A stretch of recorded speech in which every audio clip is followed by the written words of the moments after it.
Hi, welcome to Gospel of Growth. We're so grateful you purchased this monthly budget, and we know as you use this budget, you're not going to only be more organized in your finances, but you're going to better understand your cash flow and have more cash flow to use. So, I'm here to help you navigate the budget. My name is Paul. Let's buckle up and let's get started. You can see here I already opened up the budget.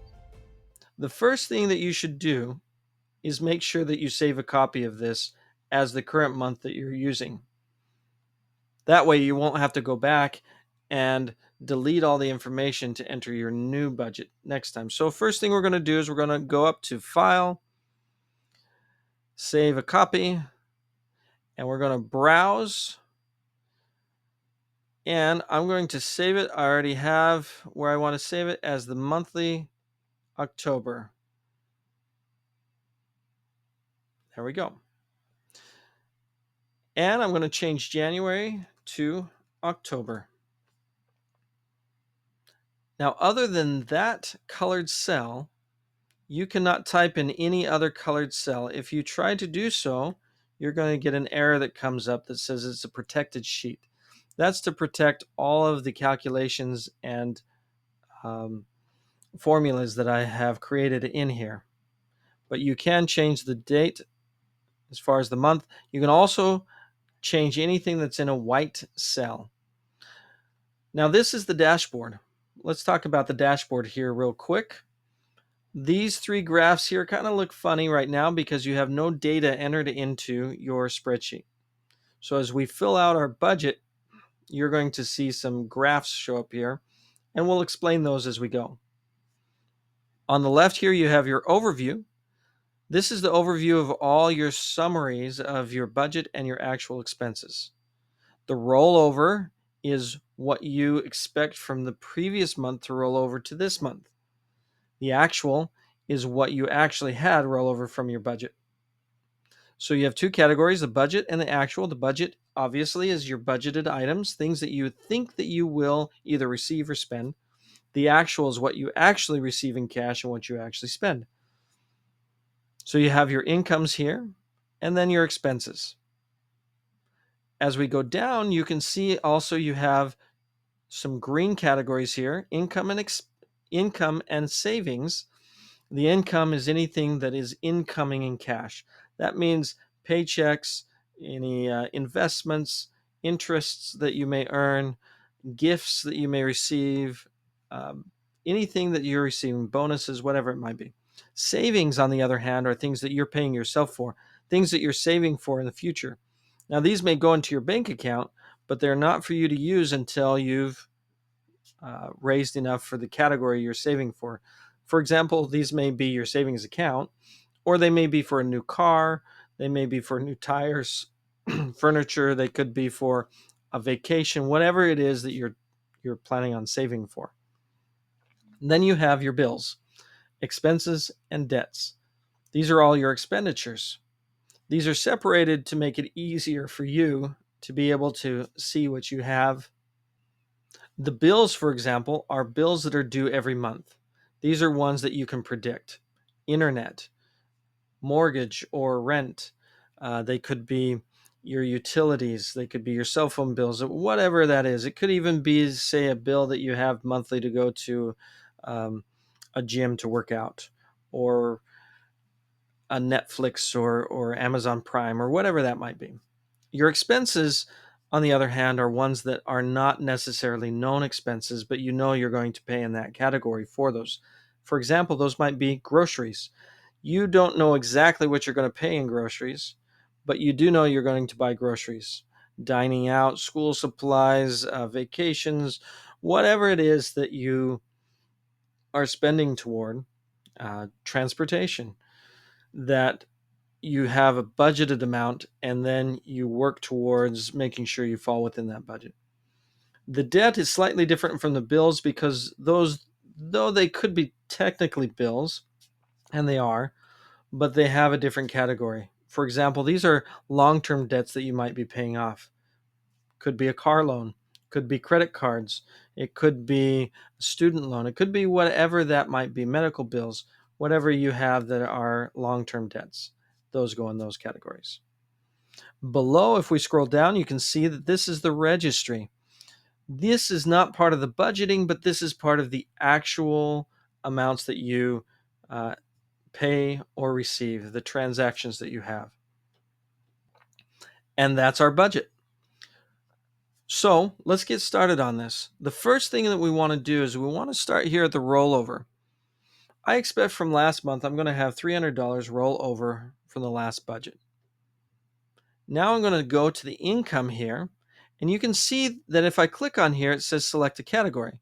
I can click this select or this down arrow and select from the categories here, paycheck number 1 or number 2, bonus gifts, whatever that might be. If I select paycheck number 1, I can say, okay, for me, I might have this amount coming in, but I don't like to use the paycheck number 1, number 2. Instead, so I'm going to hit delete and delete that. I'm going to go down to the bottom. You see 2 tabs, budget, that's where we're at now, and then categories. I'm going to click on categories, and I want to change some of the names of these categories. In income, I want to do my income, Paul's income, because I budget on a monthly basis, not paycheck by paycheck. Then I'm going to put my wife's income in here. And then I'm also we're expecting a bonus for Lisa. So I'm going to hit or type in Lisa's bonus. And I could just leave it as bonus. It doesn't really matter. And I expect some rental income. So I'm going to go back to budget. Here, I'm going to select Paul's income, go down, select Lisa's income, Lisa's bonus, and rental income. And you might have other incomes you want to put in there. So for my income here for this month, I'm going to say, now all these numbers are made up, but I want you to get an idea that this is how they work. I'm going to say to $24.50 for this month. And for Lisa, in her work, she's going to earn $16.25. That's our take home for this month. Her bonus is hopefully going to be about $300. And then the rental income is generally about $850. Now you can see some of these graphs are actually starting to come up, to develop out. Here in this green, you can see this is the budgeted amount for income. If you highlight over it, it will tell you how much it is, or you can just look at this income overview. As we put the bills and other items in there, that will show up there as well. When we actually receive paychecks in the registry, you're going to see an orange bar showing how much you actually made compared to what you budgeted for income. So I'm going to do, we did income here, and we're going to go down to savings. I like to pay myself first. So in the categories here, I'm going to select savings account. Every month, I'm going to try and put $200 into the savings account. You could call that an emergency fund or something else. We're also trying to raise funds for a new car. Every month I want to try and get $250 in there. And then we're also raising or saving money for something that's not in this category. So I went to categories. I'm going to add here a new couch.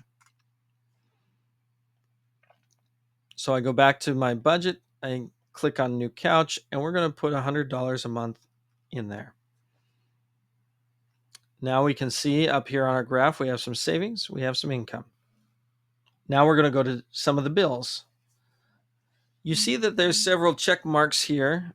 Just ignore those for now. We will come back to those.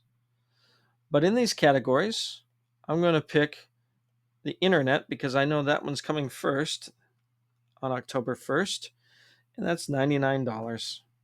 Now you'll notice here that this turned yellow, this cell here with the date. That's because it's within 7 days of today's date. Anything within 7 days of today's date turns yellow to give you a warning that the date is coming up. If this was yesterday or days ago, 9/28, let's put September 28th, you see it turns red. I missed that due date. We'll switch it back there. Let's put in also our mortgage. Now, to put the date in, I put the month first, 10 for October, a dash, and then this one's due on the 5th. This is 1425. We'll put some other bills in here. We did the internet. Let's put some cell phone bills. Those are due on the 15th, about $250. We have natural gas, which is due about the 18th. It's going to be $60. We have electricity. That one's due at the end of the month, and that one's probably going to be about $150. And then we have, say, water, also due closer to the end of the month. That one's going to be maybe $80. We're going to add in here one more Netflix, which is due on the 12th, and that's $25. And you see how that starts to work. You can see up here in the overview how that's starting to fill out there. Now let's go to the category of expenses. In here, I'm going to first pick groceries, and we usually budget about $800 for groceries. Now I'm going to select another one. You can see this bar here. You can go up and down, or you can scroll with your mouse scroll. I'm going to select dining out because food is my favorite. Those are the first two categories, but it could be other things. Let's pick transportation for gas. We know we're going to do about $160 worth of gas this month. Let's say that we have some household supplies. I've got some projects to do. I might spend $150 on that. It's October, so we need to put some lawn care in just to get that ready for the winter. And I need to do some school supplies, but you'll notice that that's not on my list here. So I'm going to go to the categories, and in expenses, I'm going to type school supplies. Now I'm going back to the budget, select my categories, school supplies, and I'm guessing about $120 in there. So that starts with our expenses. Let's go to some of our debts. I already know in the categories here, I already know I'm going to change the names of these. I don't have a car loan, but I have a Cougar travel trailer that I'm paying off. So I'm going to put Cougar in there. I'm going to name my credit cards Chase, Discover, Bank of America. I can take these other ones out if I wanted to, but I'm just going to leave them in there. So I go back to the budget. I'm going to put the Cougar there. The due date on the Cougar is usually about the 23rd, and that is going to be $360. The Chase, what I do on these, this is going to be due on the 5th, is I put the minimum amount due. So $125 probably is about that. Some people like to pay off their credit cards, and that's what I recommend every month, but sometimes we just can't do that. Discover's due on the 12th, and that's going to be about $160. So this is a way to track long-term debt that you're paying off. And then on the 26th, we have about $35 for that minimum payment. So now we can see at the end of our budgeting process, if once we get everything in there, say this is everything we're going to put in there, this month we should expect to have $626 roll over to the next budget. But we may have some unexpected expenses come up. So let's see how this pans out. At this point, you'll want to save and be done unless you have expenses that you already have had this month that you want to start adding in. Say it's already October 3rd, and I have a few days of expenses that I want to enter. So I'm going to go down to the registry. I'm going to say 10/1, October 1st. First thing that we had was we had a bill, and it was the internet. Now I can either select internet here, or I can, on this cell, start typing IN. There's internet. If I hit tab, it'll just enter that in. The amount, $99. Hit enter, and you can see already our totals of the bills shows $99. There it is. Internet, October 1st, $99. We paid it. When you pay something, just click this box here and you'll see it turns green. Anytime you pay something, if you click the checkbox, it'll turn your date green. That means you paid that. That one's done. You don't have to worry about it. So, also on October 1st, we went, EX brings up expenses, hit tab. Say we went to Lowe's and bought some lumber. So maybe $56.31. So lumber for the project to start. Now, as I go back up to expenses, you can see here in household, we budgeted $150. We spent 56 of those, so we have $93 left on that budget for household supplies. If I'm working on a specific project, I may come and create a category that is specific to that project. Remodel the bathroom, whatever it might be.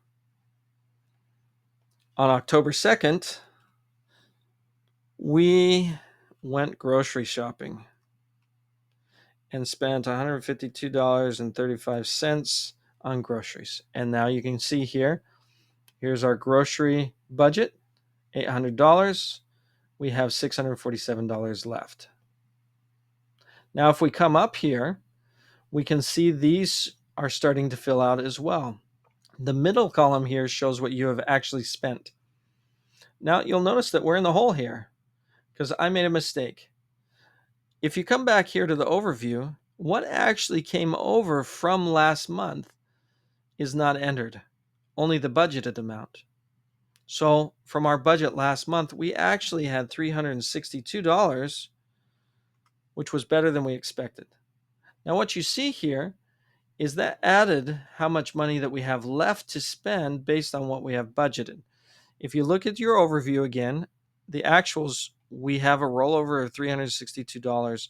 This would be something that we had, say, in our checking account or in our bank account that was usable. We spent $99 and $208 in expenses. We have left over $54.34. And that's what is right here in the center left to spend. Now on the right here, we have a graph that shows where our expenditures are going. 32% went to bills, 68% so far went to expenses. No savings, no debt. So also it's the 3rd, and I did end up, my son was invited to a surprise birthday party for his friend. But there is no category here for birthdays or gifts. There is gifts. I could do gifts, but I want to be specific. So I'm going to go to categories and I'm going to type in here birthday party. As I go back to budget, I can add birthday party. We spent, say, $32.50 on Damon's birthday gift. Now, what you'll notice is that in the expenses, though this is an expense of a birthday party gift, it doesn't show up here. That's because you never budgeted it in any of these categories. So we need to go into the next category down, put the birthday party here, and you'll see that $32 comes up, but you didn't budget for it, so it's in the red for your budget. Now, since this was an unexpected expense, I'm not going to budget for it, but I do know I'm going to have about $626 in excess funds for such type of things. So I'm not going to worry about budgeting for that. Now I'm going to save it and be done. Come back in a few days. Let's start on October 5th. On October 5th, we get some income. So I get my first paycheck, which is $12.25. And also on this day, we get some income that was from rental property, and we got $400. I also know on the 5th, I have a bill that comes out, which is my mortgage. That's $14.25. Also on the 5th, There's another bill that comes out. Actually, it's a debt, which is the Chase card. And we're going to pay $120. Was it $120? $125. Now on here, we can look up here. We have $97 left because our mortgage came out. I paid the mortgage, so I'm going to click the checkbox there. I also paid the Chase card, click the checkbox there, and those turn green. On that day, we're done. I come back on October 8th, and Lisa got paid. And she was paid, let's say it was maybe $812. And also on that same day, she got her bonus, which was actually $325, a little more than we expected. Now, if we go up, we can see that we now have $1,234 to work with. Now, we don't have any bills coming up right away. We have the Discover on the 12th. It's going to be $160. Netflix, a couple of these are coming up, but we probably need groceries again. But it looks like we might have some opportunity to put some cash in to our savings. So I'm going to put here October 8th. We're going to do some savings, and we're going to put into the savings account $100. I don't want to put the whole amount because I'm hoping that we have enough later to be able to pay that. And also on October 8th, I'm going to put some in for the new car. So we're going to do new car fund, and we're actually going to do $150 there. Now you can see up here that we've started building our savings, and you can see in our breakdown here, 12% of our funds went to savings, 6% to debt, 11% to expenses, 71% to bills. And so we can keep going with our registry. Expense of dining out for $73.43. We might get gas, so that would be transportation. Say we spend $64 for gas. We might have then come up on the 12th. We have a couple bills, the Bank of, not the Bank of America, Discover card. So 1012. This would be a debt, a Discover card for $160. And say we also on 1012 paid our Netflix, which is a bill, Netflix, and that was $25. You can see again, we're going to check off our Netflix. We're going to check off our Discover card. Now, what you'll notice also in this graph here is that the green is the budgeted, the orange is the actual, and you can see with our bills, we're actually closing in on what we have budgeted. But that's okay because we paid the greatest amount, which is the mortgage first, and that took up a big chunk. In expenses, we've only spent a total of $1,500. Oh no, we have budgeted $1,500. We've only spent $300, $378. So we have a lot left in our budget to spend there. Debt's about half, savings about half. By the end of the month, you should have a good idea where your money is going, how you spent it, how much you have left over, and what you can bring into the next month. This is a summary of everything that is related to this budget. I hope that this budget really helps you maximize your cash flow. I believe that as you use this budget, you're going to become more organized and you're going to be able to know better where your cash is going so that you can have more cash in the bank.